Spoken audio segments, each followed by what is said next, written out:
A man like you shouldn't even be breathing the same air as my daughter." Mrs. Whitmore's words cut through the dining room air like a sharp razor. I felt my jaw clench, not with anger, but with an absurd mixture of amusement and indignation. Me, Michael Monroe, who had just closed a $2 billion deal the previous week, was being treated like trash by a woman whose last name didn't even appear on the lists that really mattered. The ironic part? I had asked for this. Literally. 3 hours earlier, I was in a cafe in Greenwich Village, hidden behind a worn cap and a second-hand jacket, waiting for a blind date that my assistant had arranged as a normalcy experience. "Michael, you need to reconnect with real people," he had said. I should have fired him right then. That's when she appeared. Bella Whitmore entered the cafe like a storm of blonde curls and desperate green eyes. She wasn't looking for me. She was running away. And when her eyes met mine, when she saw an ordinary stranger dressed like a construction worker, she made the most insane decision possible. "Can you pretend to be my boyfriend? Please, just for today." 10 minutes later, I was at the Whitmore mansion on the Upper East Side, being dissected by her family's critical gaze like a defective specimen. Her mother, Virginia Whitmore, had the pinched face of someone smelling something rotten. Her father, Richard, looked at me over his reading glasses with barely disguised contempt. And Preston Blackwood III, the arrogant millionaire they had chosen for Bella, evaluated me with a smug smile that made me want to reveal who I really was just to wipe that expression off his face. "Bella, darling," Virginia continued, completely ignoring my presence.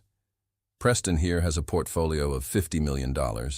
He has 3 houses, including one in Martha's Vineyard. And you bring home this?" She gestured in my direction, as if I were a broken piece of furniture. I felt Bella stiffen beside me. Her hand found mine under the table, and she squeezed it tightly, not with affection, but as a silent apology and a desperate plea for me not to run away. "Michael works in construction," Bella lied softly, her voice trembling slightly. "He's honest, hard-working, real." Preston let out a laugh. "Real? Dear Bella, reality doesn't pay the bills. And it certainly doesn't maintain the standard you're accustomed to. I should have left. Should have stood up, revealed my identity, and watched them all choke on their venomous words. But something stopped me. Maybe it was the way Bella was fighting to maintain her composure. Maybe it was the spark of defiance in her eyes when she looked at me, as if saying, "Hold on a little longer, please." Or maybe it was because for the first time in years, someone didn't want anything from Michael Monroe, the billionaire. She just wanted Michael, the ordinary guy. "I'm staying," I said, looking directly at Virginia. "If Bella wants me here, I'm staying." The dinner that followed was a masterclass in humiliation, and I, fool that I was, had just signed up for much more. The first rule of survival I'd learned in boardrooms from Manhattan to Mumbai was to never show your hand. The second rule? Never underestimate your opponent. Virginia Whitmore violated both rules within 30 seconds. "So, Michael," she began, the name dripping like poison, "Bella tells us you work in construction. How rustic. Tell me, do you actually swing the hammer yourself?" Beside me, Bella tensed. Her blonde hair caught the chandelier light as she turned to face her mother, and I caught a glimpse of the fire in those emerald eyes. The same spark that had made her bold enough to grab a stranger off the street and drag him into this absurd charade. "I work with my hands," I said evenly, taking a deliberate sip of the ridiculously expensive wine they'd served. I happened to know it was from a vineyard I'd acquired last year. There's no shame in honest work. Preston leaned back, smirk widening. Though I imagine the pay is considerably different from what Bella's accustomed to. The Whitmore lifestyle requires a certain financial foundation. "I manage," I replied. "Barely," Virginia interjected. "Construction workers make what, 40,000 a year? 50 if lucky." The irony was exquisite. My watch, tucked in my jacket pocket because I wasn't stupid enough to wear a $250,000 timepiece to this performance, Cost more than construction workers made in 5 years. The jacket, deliberately worn, was from a Brooklyn thrift store. "Mother," Bella said sharply, her fingers finding mine under the table. "That's incredibly rude." "Rude is bringing home a man who can't provide," Richard Whitmore spoke, his voice carrying old money and older prejudices. "Preston's been vetted. His financials are impeccable. He's suitable." "Suitable," I repeated. "Like furniture." Preston's laugh was country club perfect. "Marriage in our circles is a merger. Love is a pleasant bonus, hardly the foundation. Bella understands this. Don't you, darling?" The way he said, "darling," made me want to vault across the table and rearrange his perfectly symmetrical features. Instead, I squeezed Bella's hand. "I don't understand that at all," Bella said quietly, but there was steel in her voice now. "Which is why I'm with Michael, because he sees me as a person, not a portfolio." Virginia's laugh was brittle. "Oh, sweetheart, how adorably naive. Give it 6 months of living in whatever shoebox apartment he can afford, eating ramen noodles and watching him come home covered in plaster dust, and we'll see how romantic poverty seems then." I thought about my Fifth Avenue penthouse, the private chef, the 2 Monets and a Picasso, the fleet of cars, the absurdity of this moment. "Money isn't everything," I said. "Said every poor person ever," Preston countered. "Look, Michael, nothing personal, but you're out of your depth. Bella deserves private jets, summers in the Hamptons, a proper society wedding. You're a placeholder, a rebellion phase. She'll come to her senses." That's when Bella stood. Her chair scraped against the marble floor, echoing through the silent room. "I've heard enough," she said, voice shaking with fury. "Michael, we're leaving." "Magnolia Elizabeth Whitmore, sit down this instant," Virginia commanded. "It's Bella," she shot back. "Only you insist on calling me Magnolia because it sounds more refined, more suitable for your society pages and charity galas.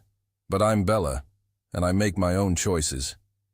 I stood slowly, deliberately, keeping my expression neutral, even as admiration surged through me. This woman, this fierce, beautiful woman with fire in her eyes and steel in her spine, was magnificent. "If you walk out that door with him," Richard warned, "don't expect your trust fund to follow you. We'll cut you off completely." Bella hesitated for just a fraction of a second. I saw the calculation flash across her face, the weight of what she was risking. Her trust fund was substantial. I'd done my research during the cab ride over. 30 million, accessible at 25. She was 24. "Then cut me off," she said finally. "I'd rather be poor with someone who respects me than rich with people who see me as property." The silence that followed was deafening. Preston's smug expression had vanished, replaced by genuine shock.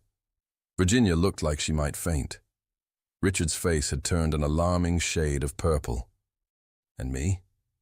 I was trying very hard not to laugh at the sheer insanity of watching a woman give up $30 million for a fake boyfriend she'd met 3 hours ago. "Bella," I said quietly, "you don't have to." "Yes, I do," she interrupted, grabbing my hand. "Let's go." We walked out together, her hand in mine, leaving behind a family too stunned to follow. It wasn't until we were on the street, the cool evening air hitting our faces, that the reality of what just happened seemed to sink in. "Oh my God," Bella breathed, her hand flying to her mouth. "Oh my God, did I really just give up $30 million for a stranger?" I finished. "Yeah, you did." She looked at me, her green eyes wide with a mixture of panic and exhilaration. "I'm insane. I'm completely insane. I don't even know your last name." "Monroe," I said. "Michael Monroe." "Bella Whitmore," she replied automatically, then laughed, a slightly hysterical sound. Former heiress, apparently. Current idiot. I should have told her then. Should have said, "Don't worry, I'm actually worth about 400 times your trust fund." But something stopped me. Maybe it was the way she was looking at me. Really looking at me. Not at my bank account, or my connections, or what I could do for her. For the first time in my adult life, someone had chosen me over money. Even if she didn't know the full irony of that choice. The adrenaline lasted 15 minutes. 3 blocks from the Whitmore mansion, Bella stopped, faced a storefront window and whispered, "Oh God, what have I done?" Her reflection stared back, blonde hair disheveled, designer dress that cost more than my fake monthly salary, eyes wide with dawning realization. Behind her, my reflection looked remarkably calm for a man who'd just watched someone torpedo their life for a lie. "You stood up to your family," I said carefully. "I threw away $30 million for a man I met 3 hours ago," she said, voice climbing. "I don't even know where you live. Do you have roommates? Oh God, do you live in your car?" The irony was killing me. "I have my own place. A studio the size of my closet." "It's adequate," I said, thinking of my 8,000 square foot penthouse. "Look, you don't have to do this. I can walk you back. You can tell them I manipulated you. They'll forgive you." She turned to face me, green eyes searching. "Is that what you want?" What I wanted was complicated. I wanted to tell her the truth, show her she'd traded up financially. I wanted to understand why she chose poverty with a stranger over luxury with people who saw her as a commodity. "It doesn't matter what I want," I said instead. "This is your life." "That's the thing," she said softly. "For the first time, this feels like my life. Do you know what it's like to be planned from birth? Spence, then Wellesley, then marry appropriately, produce children, chair charity boards. My wedding's been planned since I was 12. Preston is the 3rd suitable man they've paraded this year." "Third?" "Jeffrey in January, Christopher in March. Preston was supposed to be the charm.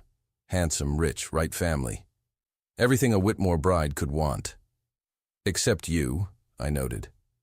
"Except me," she agreed. "Tonight, when you squeezed my hand, when you didn't flinch at their insults, when you stayed, something snapped. I'd rather be broke and real than rich and performing." The guilt twisted in my chest. She thought I was real, an honest man who'd endured contempt with dignity. She had no idea I was performing too. "Bella, I know what you're going to say," she interrupted. "That I'm being impulsive, that I'll regret this, that I don't understand what poverty actually means. And you're probably right. But I'm exhausted from being told what to do, who to be, who to love. Just for tonight, can we pretend this makes sense?" I should have said no, should have come clean right there on the Manhattan sidewalk. Instead, I heard myself say, "Okay." Her smile was radiant. "Okay, so what now? Do we go to your place?" "Oh God, I'm inviting myself to your apartment. I'm that girl. I promise I'm not usually that girl." "It's fine," I said, my mind racing. I couldn't take her to my penthouse. The jig would be up immediately. But I couldn't leave her on the street either. "Actually, my place is being fumigated. Cockroach problem." Her face fell. "Oh, but I know a place we can go," I continued, pulling out my phone. "A friend owes me a favor." 20 minutes later, we stood before a modest midtown hotel. Not the Four Seasons, too obvious. But not a dive either. Middle ground that a construction worker might afford in an emergency. "Mr. Monroe," the clerk said, handing me the key. "Your room is ready." "Room?" Bella's eyes widened. "Singular?" "I can get a second." "No," she said quickly. "It's fine. I trust you. Plus, I just ruined my life for you. Sharing a hotel room seems minor in comparison." The room was decent, clean, queen bed, small bathroom, view of an alley. To Bella, who'd never stayed anywhere without concierge and room service, it must have looked grim. To me, who owned hotels in 6 countries, it was quaint. "It's perfect," Bella said, and I almost believed she meant it. She sat on the bed's edge, still in her designer dress, looking lost. "I don't have clothes, or a toothbrush, or my phone charger. Everything's at the house." "We can get things tomorrow," I said. "With what money?" I don't even have my wallet. They'll have canceled my cards by now. She laughed hollowly. I'm destitute. This is insane. I sat beside her, maintaining distance. You're handling destitution well. Am I? Internally, I'm screaming. Externally, very composed. She turned to look at me, really look at me. Who are you, Michael Monroe? Really? Normal people don't fake date strangers. Normal people would have run from that dinner. Maybe I'm not normal, I said honestly. Good, she whispered. I'm tired of normal. The air shifted, charged with something dangerous. She was close enough to count freckles, see gold flecks in her green eyes. This was when I should have pulled away, remembered this was fake, that I was lying about everything.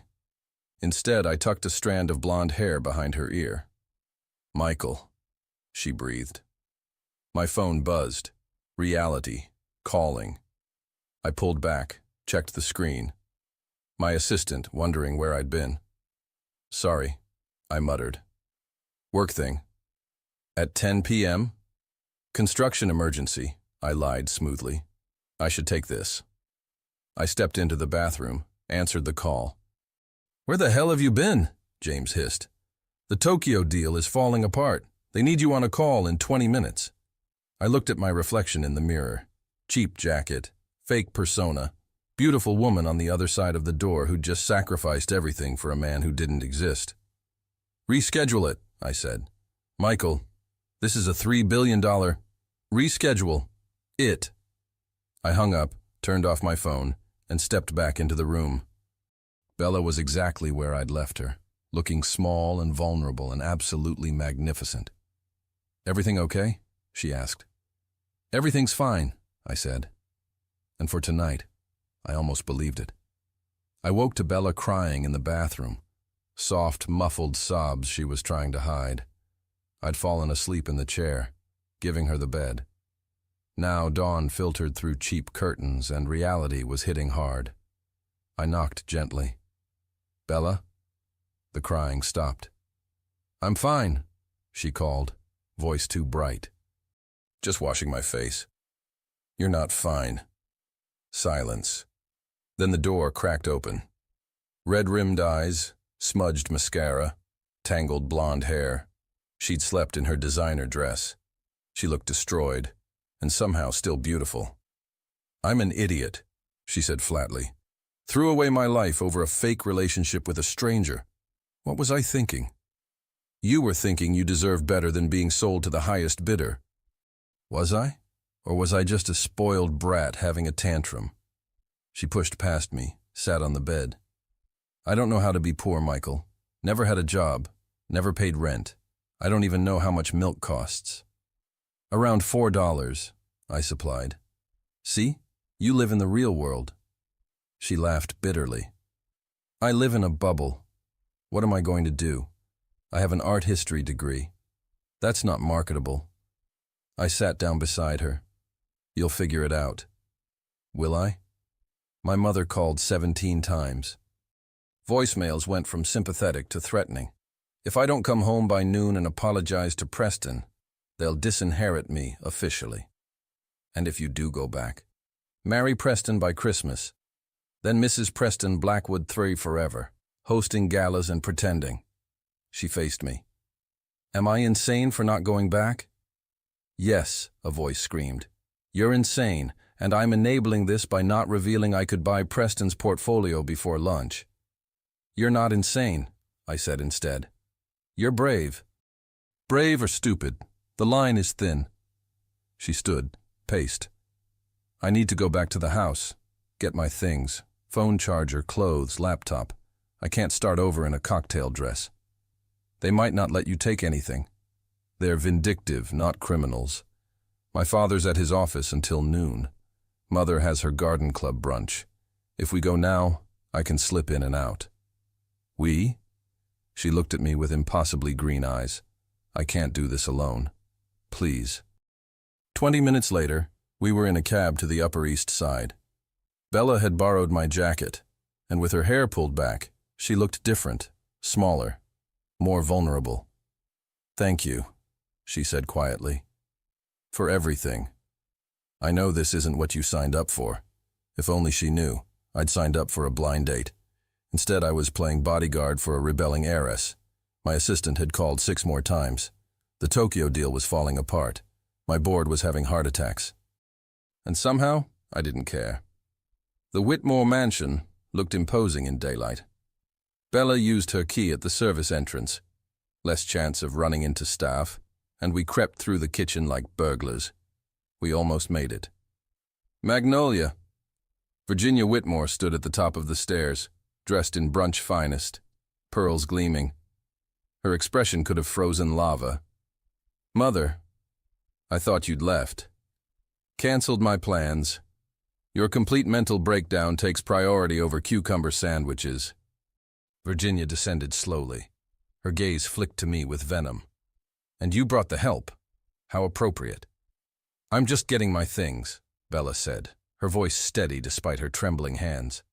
Your things are bought with Whitmore money. Everything in your room, every piece of jewelry, every scrap of clothing, purchased by us. You have no things. You have our generosity, which you've forfeited. That's not how— Oh, but it is. Virginia smiled coldly. You're not 25 yet. The trust doesn't vest for another year. Until then, you have exactly what we choose to give you, which is nothing. Bella went pale. You can't. We can. We did.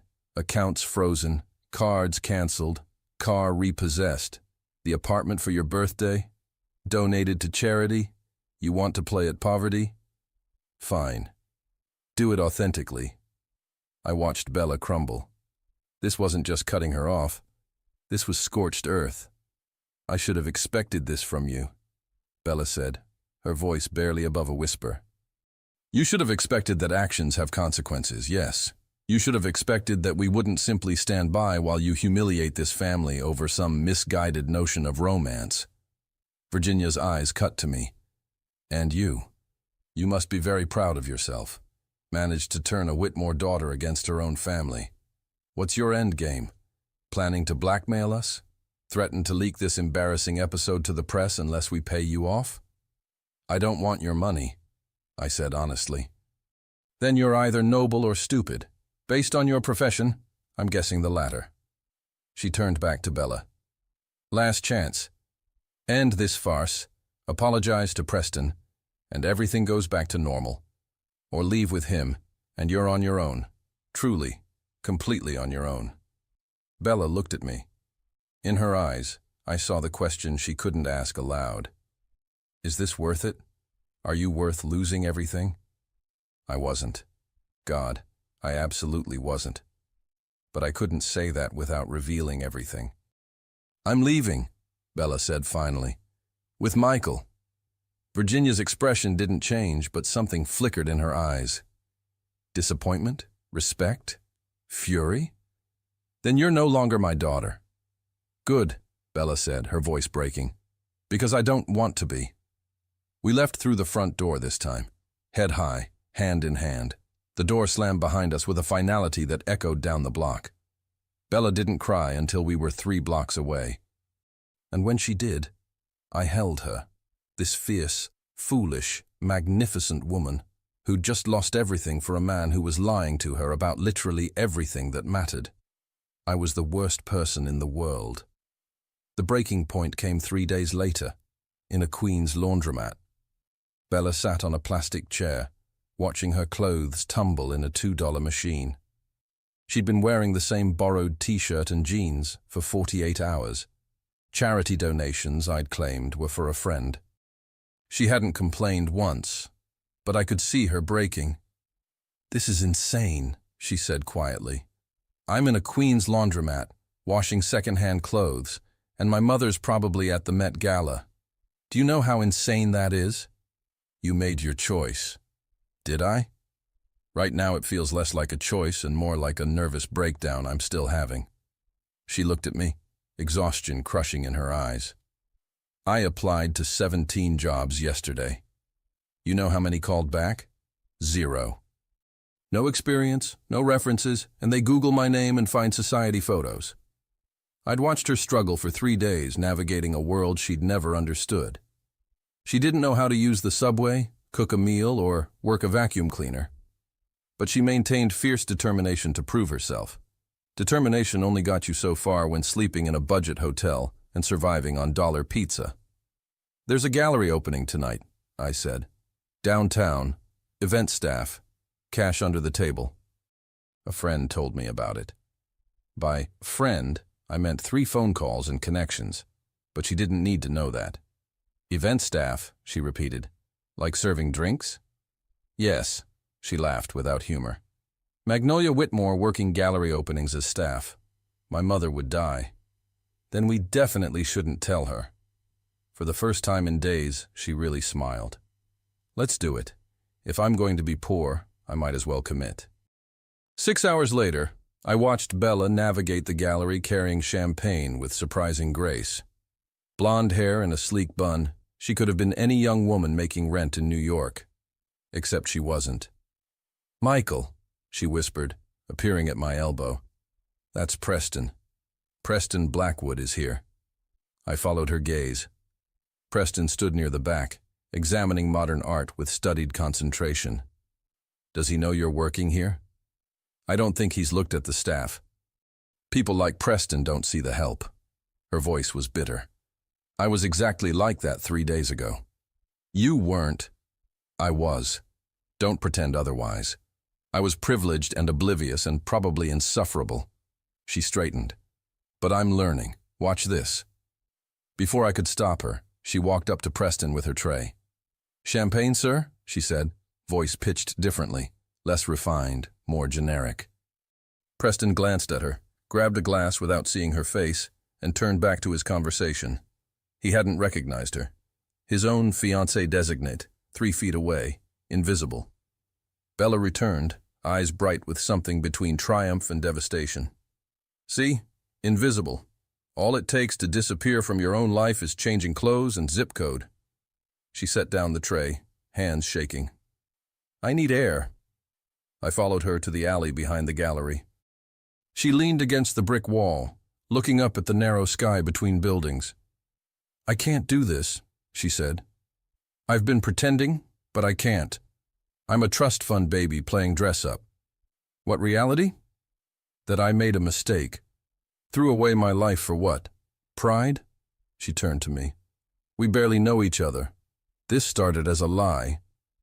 Bella, I don't even know if you actually like me or if you're just too nice to abandon the poor rich girl." Her voice cracked. "And I don't know what I feel either. Am I falling for you or just clinging to the one person who didn't turn their back?" This was it, the moment I should tell her everything. Reveal I could solve her problems with one phone call. That I wasn't some struggling construction worker.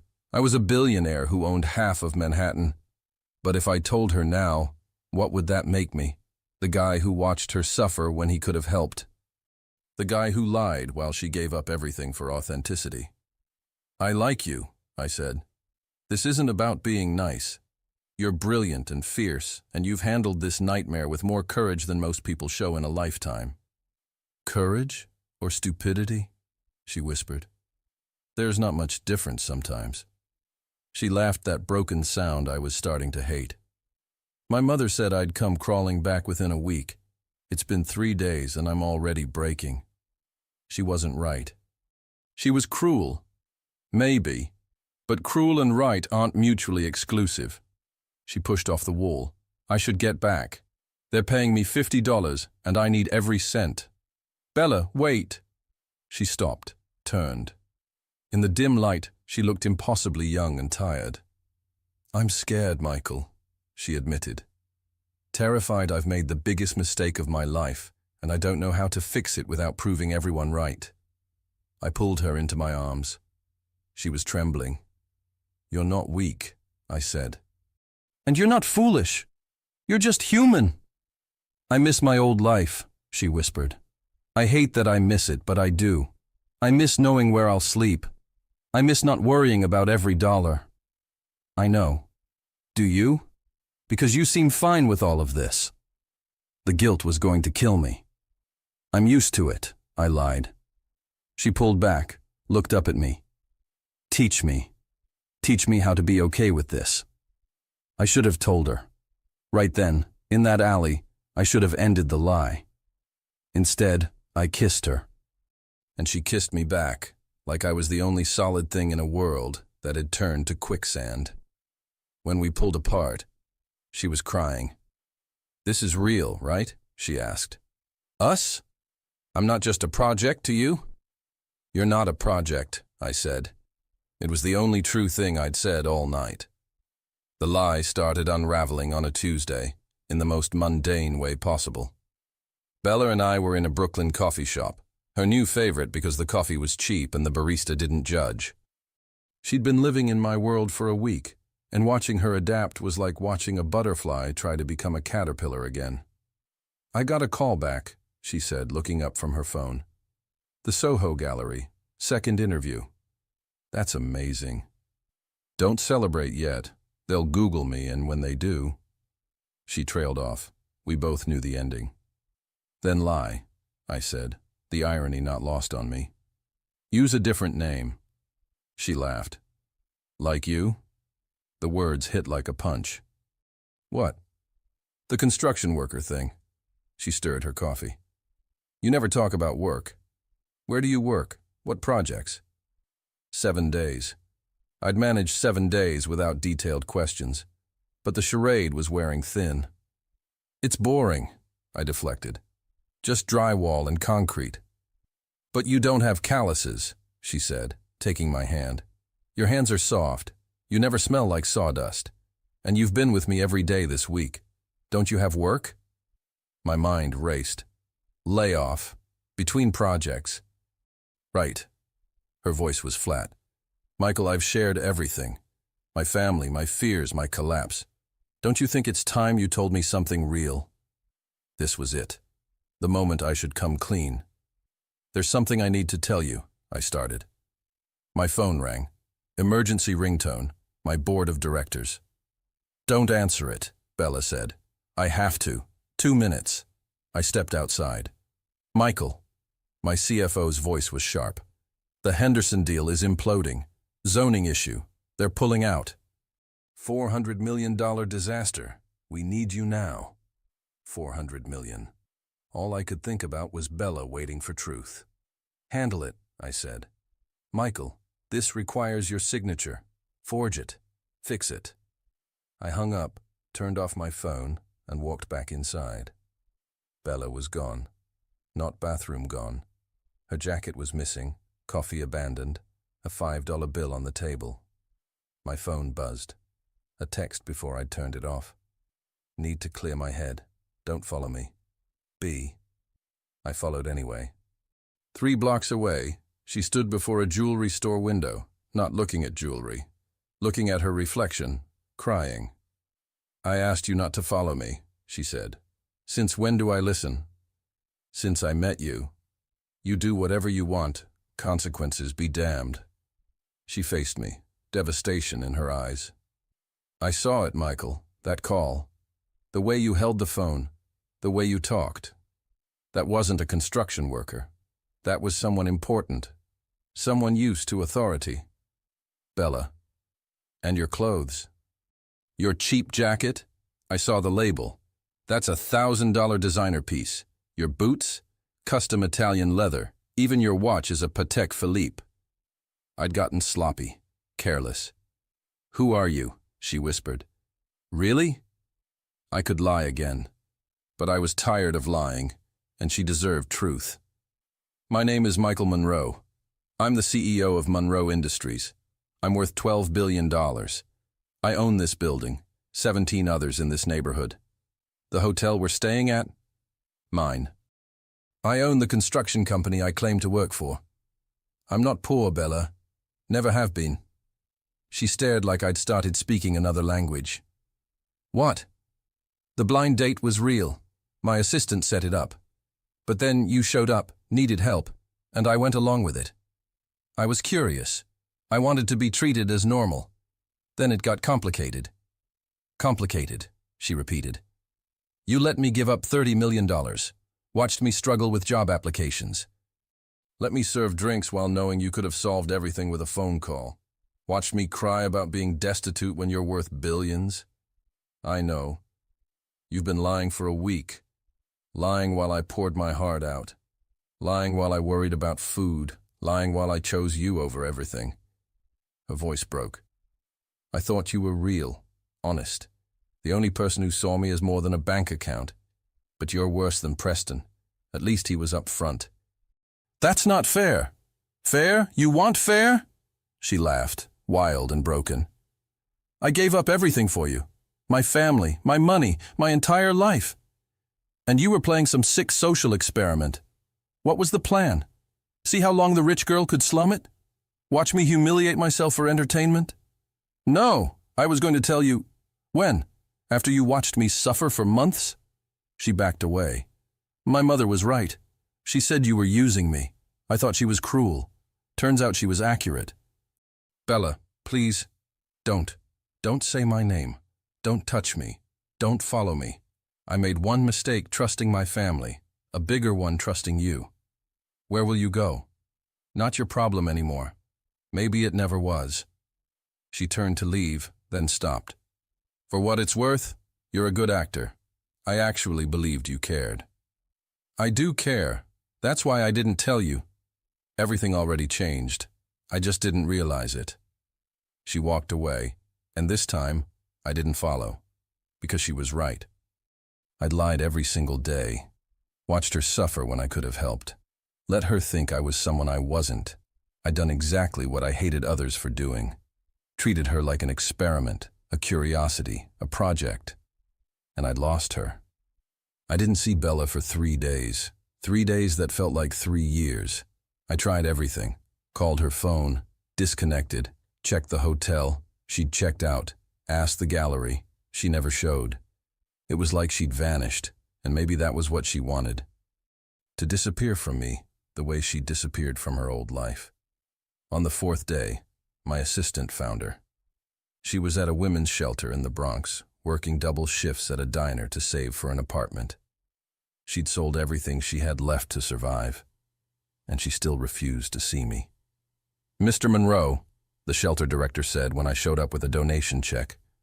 Ms. Whitmore made it clear you're not welcome. She said, if Michael Monroe shows up, tell him his money can't fix everything. Can I leave her a message? You can try, but she's been throwing them away. I wrote it anyway. I'm sorry, I was wrong. You deserved better. M. She never responded. The 5th day, I did something stupid, or brilliant. I showed up at the diner where she worked, sat in her section, and ordered coffee. She saw me immediately. Her face went white, then red with fury. She walked straight to the back. I heard raised voices, her manager saying she didn't have a choice. 5 minutes later, her expression was carved from ice. Coffee, she said flatly, slamming the cup down. What else? To talk to you. That's not on the menu. Bella, please. It's Ms. Whitmore to you. Her voice was devastatingly cold. Will there be anything else, sir? Sir. The woman I'd kissed, who'd trusted me with her fears. She was calling me, sir. I made a mistake, I said quietly. Congratulations. Your total is $250. I should have told you the truth from the beginning. Your coffee's getting cold. I was scared that if you knew who I really was, you'd see me the way everyone else does, as a bank account, not as just me. For the first time, her mask cracked. You think you're the only one scared of being seen as a bank account?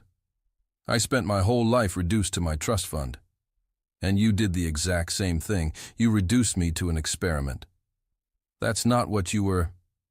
Then what was I, Michael? You were never a project. You were the first real thing I'd experienced in years. Everyone wants something from me. But you wanted honesty, and I couldn't give you that. She looked away, blinking rapidly. You should go. Not until you hear me out. I've heard enough lies. Then let me tell you the truth. I stood up, the whole diner watching. The truth is, I fell in love with you, with the woman who chose poverty over Preston, who learned the subway and laughed at mistakes, who served champagne to her ex-fiancé, and he didn't recognize her because he'd never really seen her. Her eyes were swimming with tears. Don't. The woman too stubborn to give up, too proud to go crawling back, too brilliant to be broken. I stepped closer. You asked if you were a project. You weren't. You were the person who made me remember what it feels like to be human instead of just successful. Michael, stop. I love you, Bella Whitmore. I love you in a way I didn't think I was capable of anymore. And I know I don't deserve your forgiveness. I know I hurt you in the worst possible way. But I'm asking anyway. I'm asking you to give me a chance to prove that I can be the man you thought I was, the honest one, the real one. The silence stretched. Every person in that diner was frozen, watching us like we were performing some kind of street theater. Then Bella laughed, not a happy laugh, a broken, bitter sound. You want to prove you're honest? You want to prove you're real? She yanked off her apron. Then prove it. Because the Bella you fell in love with, she doesn't exist anymore. She's gone, broken by her family, broken by you, broken by trying to survive in a world she was never prepared for. I don't believe that. Believe what you want. I learned that from you. She walked past me, heading for the door. Then stopped. You know what the worst part is? Part of me still loves you too.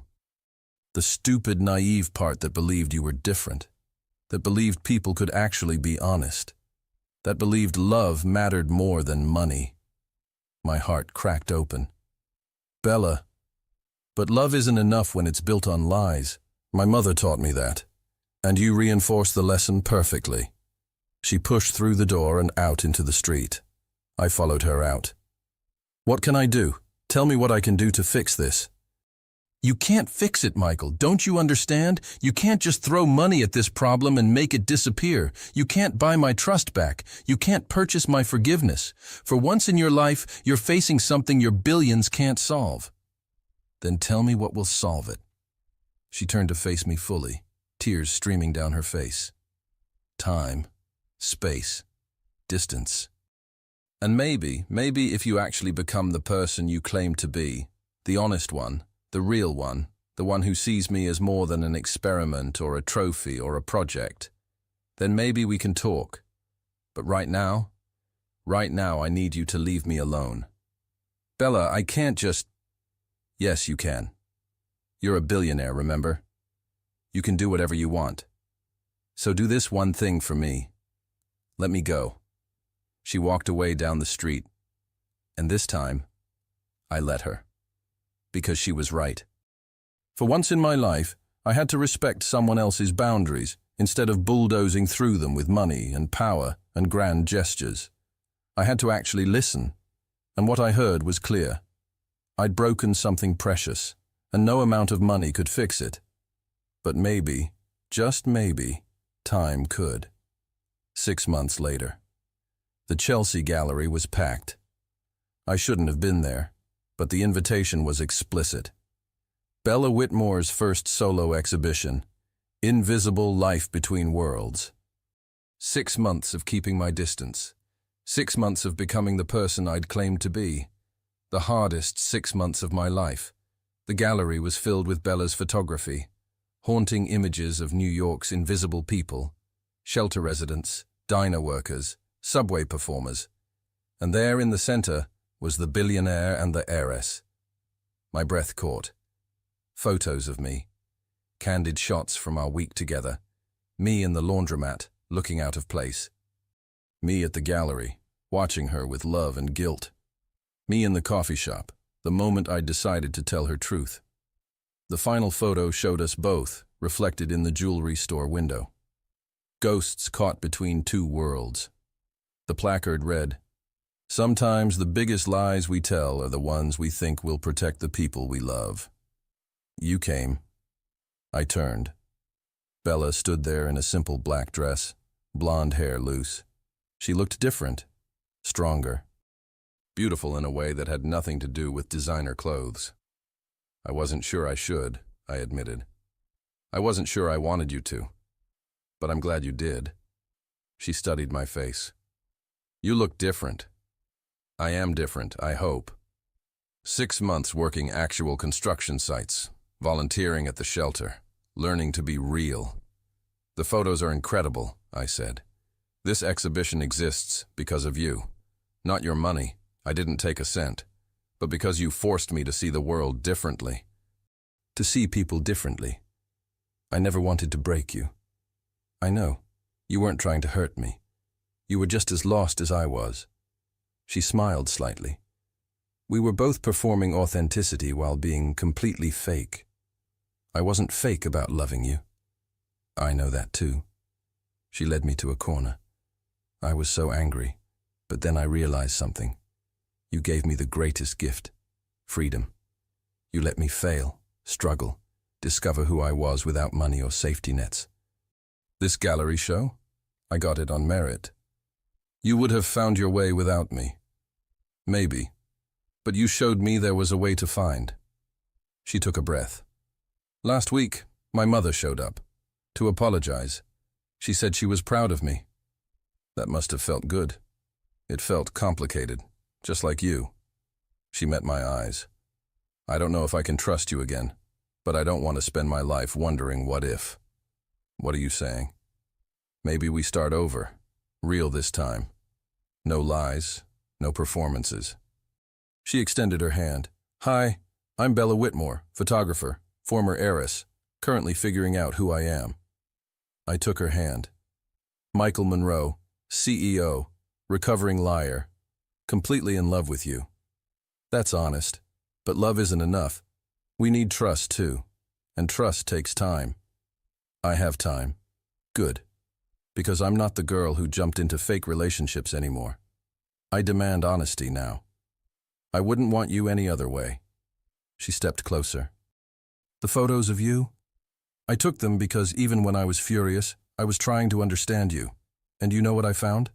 Someone just as scared as I was. Someone who made terrible choices for understandable reasons. She touched my face. I'm not ready to forgive you completely, but I'm ready to try. If you're ready to be honest about everything. Everything, I promised. No more secrets, no more lies, no more performing. Then let's try this again. She kissed me, soft and careful, like we were both made of glass. But slowly. Real relationships take time. I can do slow. And honest? And honest. And real. The most real thing I've ever done. 2 years later, Bella and I got married in a small ceremony at the gallery where she now worked as the curator.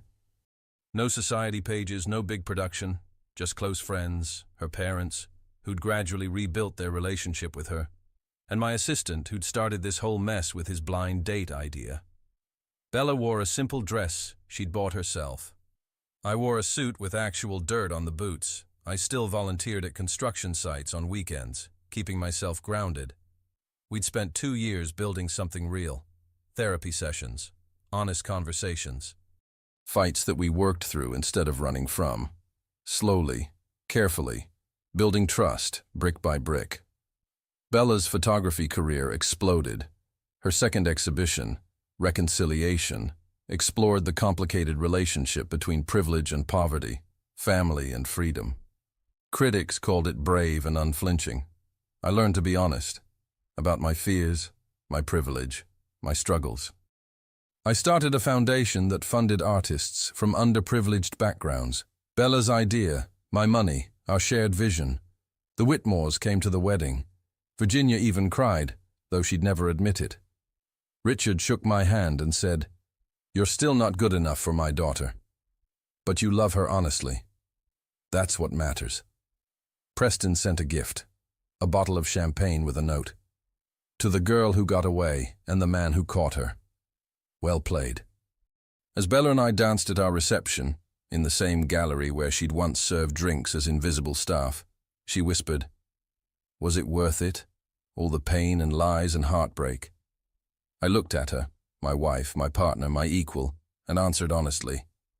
Every single moment, because it led to this, to us, to real.